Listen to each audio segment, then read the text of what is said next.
Welcome to Design Your CEO Life. I'm your host, Shay Cannon. I have designed my CEO life to live and work my business anywhere in the world. I started this journey in Belize. I lived in Mexico for 3 years before living in Buenos Aires, Argentina for a year and a half.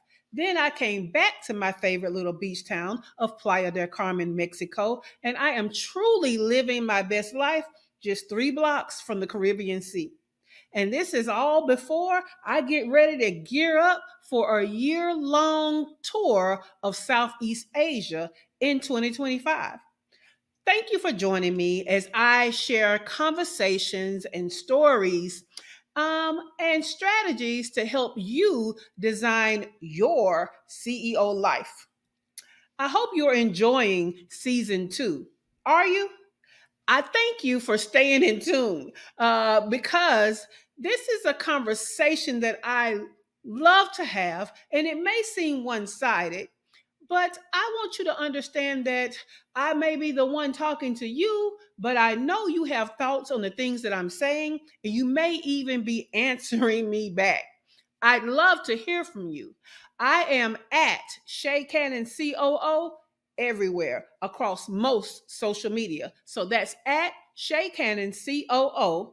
I would love it if you would tag me, DM me, send me a post. Let me know how you're enjoying the season. Let me know if you have any questions. Let me know if anything was impactful for you. Even let me know if you don't agree with something that I've said. I would love to hear from you. This is episode 7. I'm too old for this ish, okay? Redefining success. Let's get into it. Last episode, we talked a lot about saying no without guilt. Most of us 50 something Gen Xers finally have the confidence to set boundaries we need without explaining ourselves or fearing the backlash. Most of us have lived life, most of our life, for other people. And we realize it is our time. And if that time is not now, then it may never be. So it makes it an easier thing to protect our time, our peace, and our emotional well being and our happiness. Now, this is the part of the episode where I take my glasses off to make sure that you can see me and you can hear me. All right. Simply put, baby, we don't care what people think anymore. This started before my 50s. I'm going to say, but now that I am 53 years old, turned that this year, I am 10 toes down with this not caring what other people think. I prioritize fulfillment over just being busy. I have a heavy focus on creating a business model that not only funds, but also makes room for my enjoyment, balance, and growth.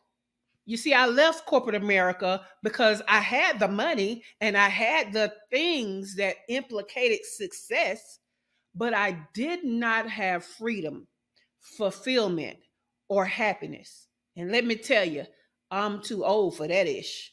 And I want you to choose quality of life over chasing the money. Our calendars should include money making activities as well as freedom activities. Speaking of fulfillment, I chose purpose over perfection. This is what I do now. I choose it. Although I tend to be a perfectionist, I understand now more than ever that people that need me to show up, not be perfect. And I'm too old for that ish. And I want you to find the beauty in done over perfect. I have workshops in my business as an entrepreneur coach, helping online service based entrepreneurs make it to their first 6 figures. The last part of all of these workshops is dedicated to me asking the attendees if they found value. what they found valuable. Did they find it helpful? These testimonials that I am blessed to hear keep me going and completing things in imperfection, because there's always something about my presentation that I feel like I could have that could have been better, or there's always information I have felt that should have been included. In that respective, I have to understand it's not about me. It's about the people that need me to deliver what they need. So they define whether they got what they needed, and not my heavy burden of an ideal of perfection. Now, more than ever, I focus on purpose driven efforts that create impact rather than self imposed, polished vanity metrics. So, I want you to check out, what are you being a perfectionist about that you should probably figure out how to get it done more than have it be perfect. Now, I've also learned that less is more. Simplicity in life and business. Now, in business, you can streamline your offers, your systems, and your focus to be what serves your vision, your growth, and your clients. In life, live by a simple mantra: if it doesn't serve me, it doesn't stay. This can be places, things, and yes, people. Again, I'm too old for that ish. And if you feel overwhelmed, then whatever you're doing is probably the complicated way to do it. So simplify it. Overwhelmed by your workload? Simplify it by taking out what should not be there, even what doesn't belong to you. See, sometimes our workload is filled with stuff we shouldn't even be the ones doing. Take that stuff out. Okay. Overwhelmed by the expectation of others? Simplify it by removing that expectation and not making them a priority. Overwhelmed by clients? Simplify that by going back to the demands of only what the service was supposed to offer in its original form. See, sometimes we get caught up on the clients asking for more and asking for more and asking for more, and all of a sudden, you're overwhelmed. Speaking of being overwhelmed, let's talk about embracing rest, boredom, and stillness. Most of us in our generation, of Generation X, if you're in the generation with me, are plagued by a demand that we always be doing something. Most of our elders passed on a belief that rest equals laziness. I don't know about you, but around certain elders, I remember being a child, and when certain people entered the room, I kind of sit up straight or act like I was doing something, right? Some of you may have even felt that in corporate America, right? You never feel like you can just be at rest or have just finished doing something. You have to always look like you are doing something. Well, even if that sentiment wasn't passed down to you, you may be in the population of people that just have so much to do that it feels like laziness to rest. Well, God forbid you have both things going on in your head, where you were taught that being still was laziness, and then you have so much to do that you think you're lazy if you're not doing it all. Again, I'm too old for that ish. And you too need to embrace time to recharge. I've told you before, I don't believe in hustle culture. I'm not team no sleep, I'm team most sleep. We need to create intentional time, not only to rest, but to just pause and reflect and have time to creatively think, right? Some of my favorite things to do are to brainstorm and think things through and envision and fantasize. This is even where we do our best problem solving. When you give yourself time to just be still and think. So understand that quiet moments are fertile ground for innovation and clarity. Take time to be still. Take time to just be. All right? The next thing I want to talk about, find out who you are. Yeah, find out who you are. I have lived multiple lives because I am always evolving. There are a couple of quotes I've heard that I love pertaining to self-evolution. One of them comes from social media, and I've seen this numerous of times. Maybe you've seen it before too. It says, "If you haven't spoken to me in a while, then you don't know me because I'm not the person you used to know anymore." Wow, right? Because we evolve. Not the same person. If you didn't talk to me in a while, you don't even know who I am. Okay? Now, the next quote is, "If you are the same at 40 years old as you were at 20 years old, then you've wasted 20 years." What about that one? Right? We're not supposed to be the same. We're supposed to evolve and change. The more experiences that we have, the more people who impact us, the more situations that we get to partake in, the more life that we live, we evolve. That's what's supposed to happen. So, people do themselves a disservice when they don't figure out who they are now and honor what they need and what they want as the current version of themselves. And again, I'm too old for that ish.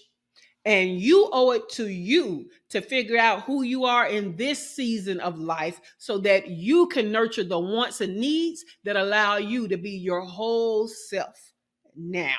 Okay? So start showing up unapologetically you in your personal and your professional life. See, life meets you where you are as you portray yourself. If life isn't giving you what you want or what you need, then ask yourself, are you showing up as the person that aligns with what you want and what you need? Now, this is when woo-woo people start talking about law of attraction, right? I'm one of those woo-woo people, but I'll spare you the woo-woo language because it's not even needed. Plainly speaking, be yourself. Get in touch with your intuition. Intuition. That means inside knowledge. So that you can start trusting your own instincts and value authenticity over other people's approval. Okay? Along with being you, stop comparing yourself. That is, it makes it easier to be yourself if you stop comparing yourself to other things. Now, there are a few things that you compare yourself to, right? Sometimes you might be comparing yourself to your old self, or you could be comparing yourself to other people. Stop it. See, when it comes to comparing your current self to your younger self, you also need to accept change is inevitable, but it doesn't have to seem like a negative. So reject, even limit your exposure to societal pressures to look, act, and dress a certain way as you get older. Let me tell you a story. Gray hair, baby, I love gray hair. Gray hair is not a problem for me. I have wanted gray hair since I was a young girl and I met my mother's first cousin. She was in her late 20s, but she had prematurely grayed. And she had long, straight, salt and pepper hair, and I thought it was so pretty. I have been waiting most of my life for my gray hair to come in. But dang it, did I struggle with these wrinkles and loss of collagen. I have a collection of different style colored glasses. Y'all see them every episode, right? Because I didn't like my under eye area. not to mention the crow's feet. I can see how my neck is showing signs of aging now. In addition to these boobs are deflating and going down south, and I even see wrinkles in my cleavage. However, like you can, I have accepted that all of this is a part of the blessing of still living. Yep, I'm still living. I get to still be here and still live.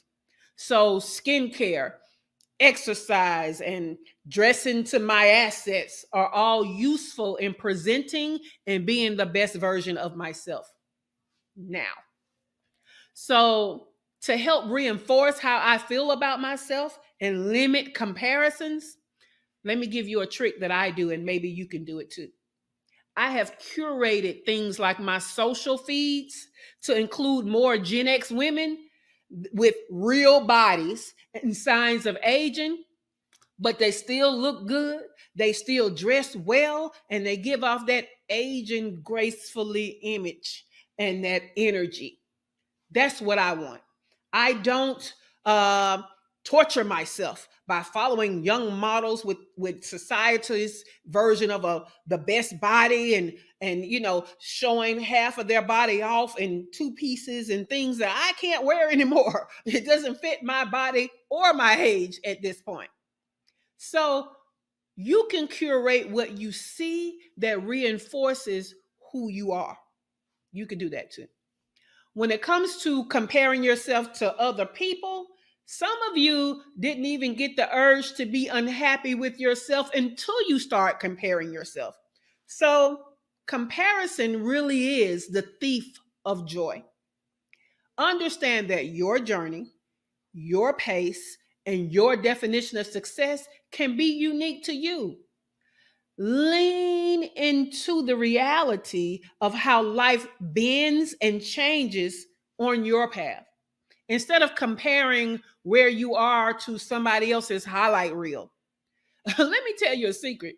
You don't even know what they had to endure to get what they are, nor do you know what their life is really like instead of how you have interpreted it.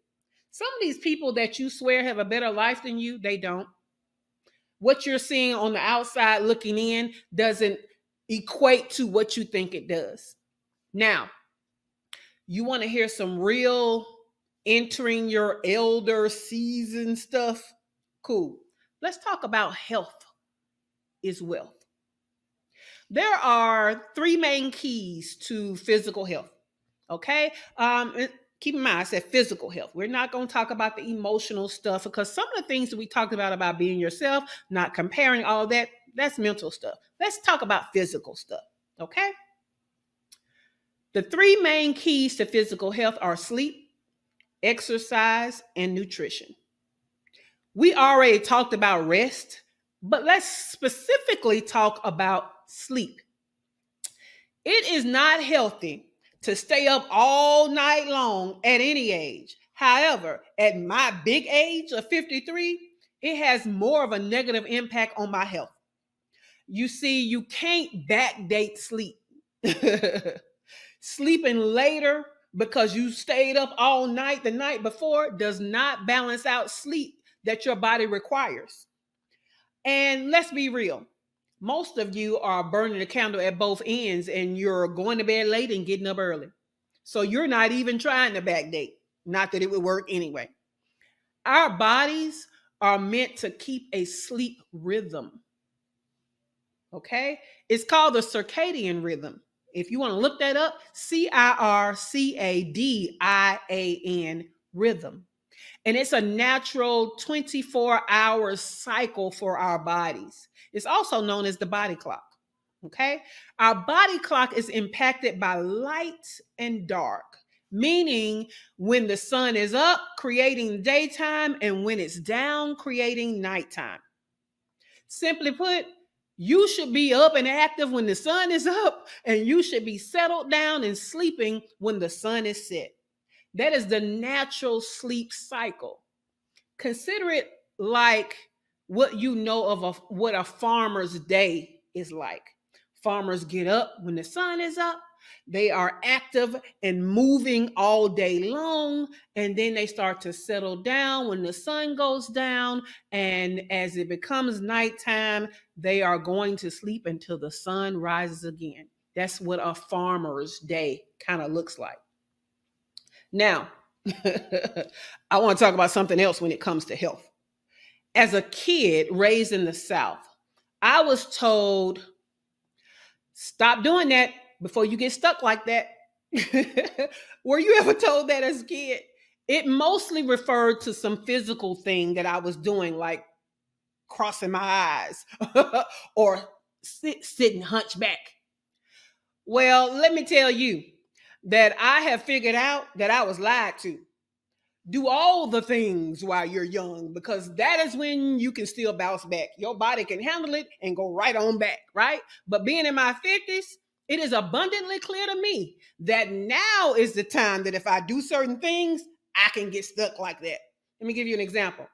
Living a sedentary lifestyle where you don't move around a lot creates a body that cannot move around a lot. If you want to stay active as an aging adult, then you need to apply Newton's law. Things in motion tend to stay in motion.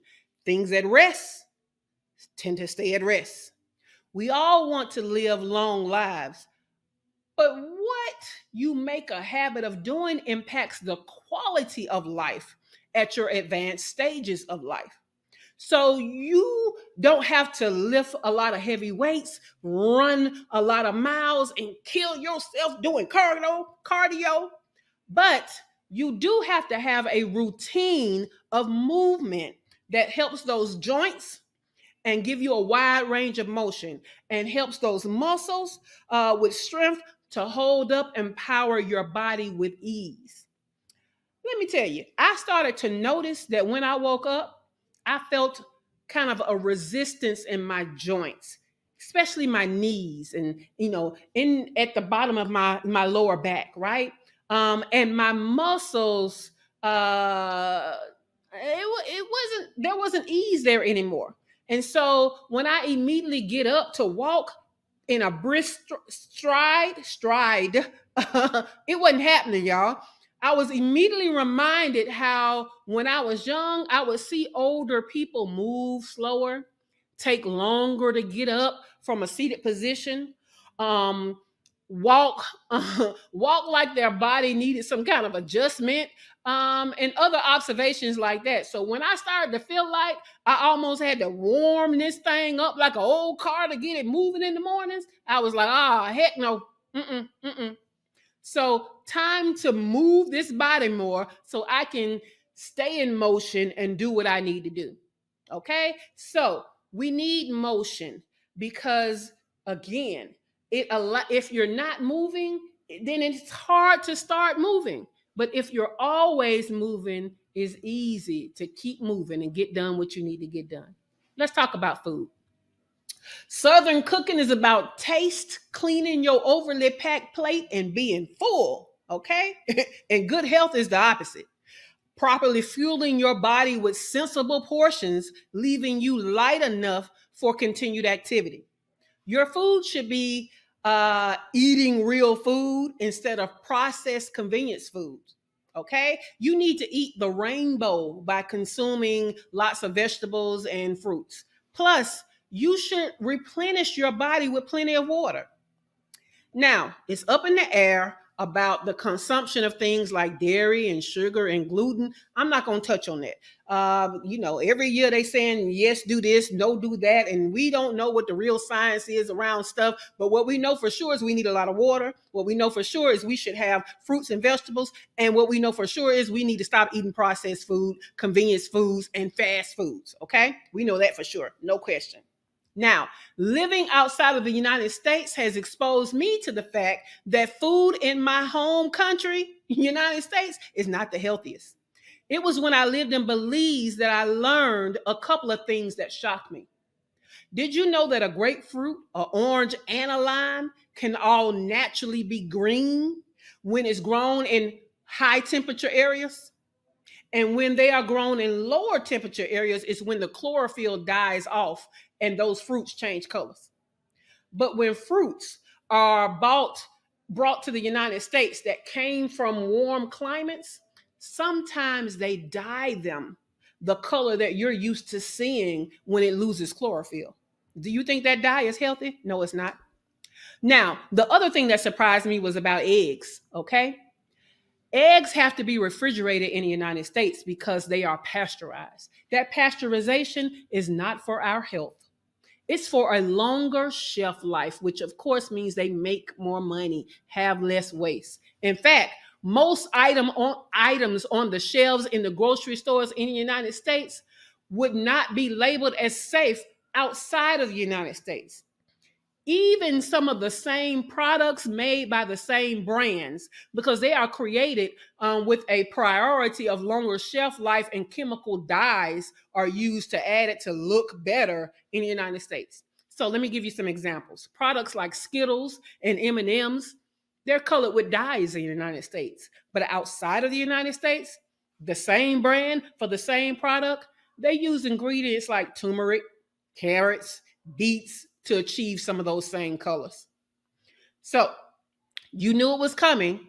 Your homework for this episode is to identify where you are requiring perfection and select how you can replace it with purpose and fulfillment.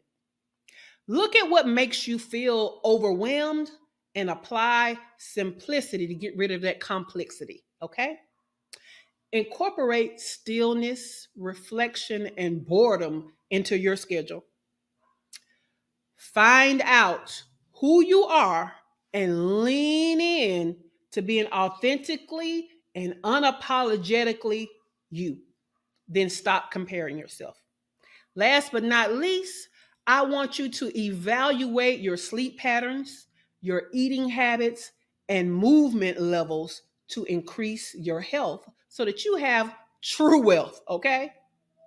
Yes, I am a CEO and I provide award winning fractional chief operating officer services to an exclusive clientele of 6 and 7 figure CEOs.